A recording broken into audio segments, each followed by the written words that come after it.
Well, Governor Gavin Newsom has big stories coming out of California that he does not want the American public to see. We've got a lot coming out of Minnesota. To help me go through all this, I have Congressman Brandon Gill from Texas. Congressman, thank you so much for joining me today. Yeah, thanks for having me. I've been seeing you really holding people accountable there in Washington, D.C., whether it's the Minnesota fraud or whether it's Jack Smith harassing President Trump and MAGA voters. Do you enjoy going through the congressional testimonies?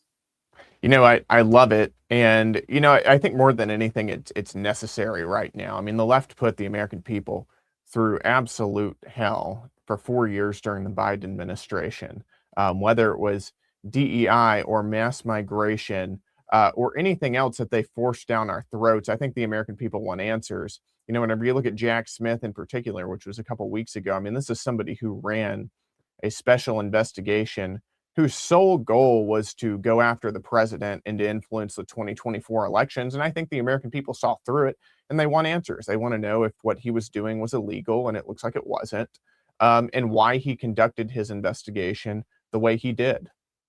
Okay.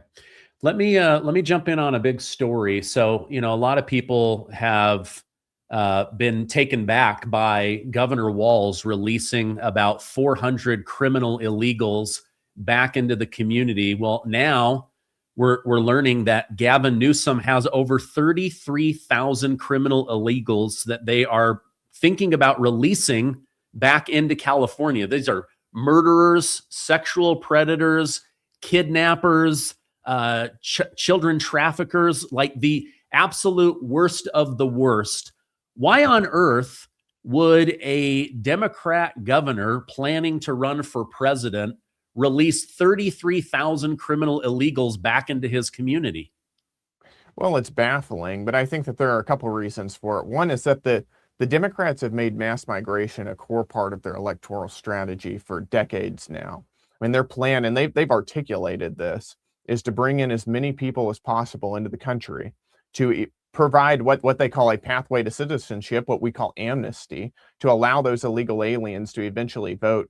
But in the meantime, those illegal aliens impact congressional apportionment, meaning the number of congressional representatives that each state gets. And also, I think that there's whenever you have electoral systems that are not very secure, whenever we don't have bills like the Save America Act passed that provide for common sense voter ID, there is a way for illegal aliens to vote in our elections now, and that's a problem. Those are two things the left has weaponized against the American people and against conservatives to sort of systematically rig our elections in their favor. So I think that anything touching mass migration, the Democrats are going to be in favor of. I also think as it relates to criminals in particular, the left has embraced sort of a pro-crime, pro-criminal ideology. I think releasing people like this onto the streets, it does create problems. It creates social problems that I think the left knows what they want to do is weaponize that for big government to step in and solve. So I think this is a part of a much broader and pretty insidious agenda that the left has promoted for a long time. And again, the purpose of this is for political gain. Okay. Do you have any insight on why Senate Majority John Thune is dragging his feet on bringing a floor vote for the SAVE Act? I mean, whether he can pass it or not, it exposes which Republicans are willing to vote one way or the other. From an outsider not in Washington, D.C., it just sure seems like a lot of foot dragging. Well, what we want to do is make sure that the SAVE Act actually gets passed in the Senate. And there are a couple ways to do that. Remember, it takes 60 votes in the Senate for any bill to get passed. You only need a simple majority in the House. So we can pass any bill we want with just Republicans in the House. But in the Senate, in order to get past the filibuster, you need 60 votes. So in order to pass the SAVE Act, actually get it to the president's desk, you can either attach it to a must-pass piece of legislation, which I think FISA is potentially one of them. There may be others. Or there are ways of getting around the filibuster, like, for instance, demanding that Democrats, if they're going to filibuster, actually go on the Senate floor and talk for 24 hours or 10 hours or however long they want to do and actually debate the issue. But it's important for us to call the question, I think. And if Democrats want to stand on the floor for hours or days on end and argue to the American people, why voter ID law is a bad idea, then let them do that. But again, all this goes back to we want to do this in a way that actually gets the SAVE Act passed. I'm not interested in sort of just legislative maneuvering to do a show vote. I want this bill on the president's desk so that we can make it law before the midterms. Okay, I appreciate that insight. You and I can understand why 90% of Republicans would want voter ID. Were you shocked when the new polling data came out that over 70% of Democrat voters also wanted that? Well, I think even most Democrats recognize that a core part of American sovereignty is the ability to determine who actually impacts your election system. You know, there's a difference between American citizens and foreigners, and that's a difference that the left has tried to completely get rid of. But that's something that I think most Democrats even agree with. You know, what the left has done is flood this country with 15, 20 million illegal aliens just over the course of 4 years. And that can have a significant impact on our elections, especially whenever you have presidential elections that are determined by a handful of votes in key swing states, which really end up being in key districts in key swing states. That makes a big difference. And I think everybody wants secure elections. They want to know that only the right people are voting, only the people who actually should be voting in our election systems, meaning American citizens, are voting. Okay. I was shocked. I mean, I see Adam Schiff and Jamie Raskins and Chuck Schumer. I think even they were kind of caught off guard because now they don't know how to defend it, which is why you guys are pushing for this talking filibuster, because you can only say it's racist so much because then they pull up the data and they go, well, Black Americans want it, Hispanic Americans want it, Asian Americans. So is this just them realizing, wait a minute, we actually could lose power, so we have to do the opposite of what our own voters want? Of course it is. I mean, the only reason that you would really oppose the SAVE Act is that you want illegal aliens to vote in our elections. I mean, there's no good reason beyond that.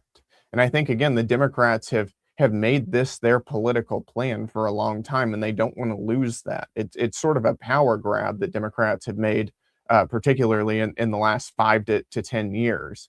Now, whether most Democrat voters realize that or not is another issue, but the elected officials certainly do, and I think that's why they've been so opposed to it. Okay. You know, hindsight, they say, is 2020, but I'm having a really hard time wrapping my mind around how the government allowed $700 million of American money to leave Minnesota and go to Somalia, while 80% of the Somali community in America says, we don't make enough money to live here, therefore the government must pay our bills. If $700 million just stayed in the Somali community right here in America, none of them would need to live off of our money. As a taxpayer, that's really bothersome to me. I can't see this any other way than government corruption in order to stay in power. Well, of course it is, and that's what we began to learn in our first Somali fraud hearing, which we had about 2 or 3 weeks ago, which is that Governor Walz has known about this fraud for quite some time. It seems to be since the day he got into office as governor of Minnesota, and yet deliberately turned a blind eye to it. Why? And it's because that the Somali voting bloc in Minnesota is an insular community, and it tends to vote Democrat, and they didn't want to rock the boat in any way.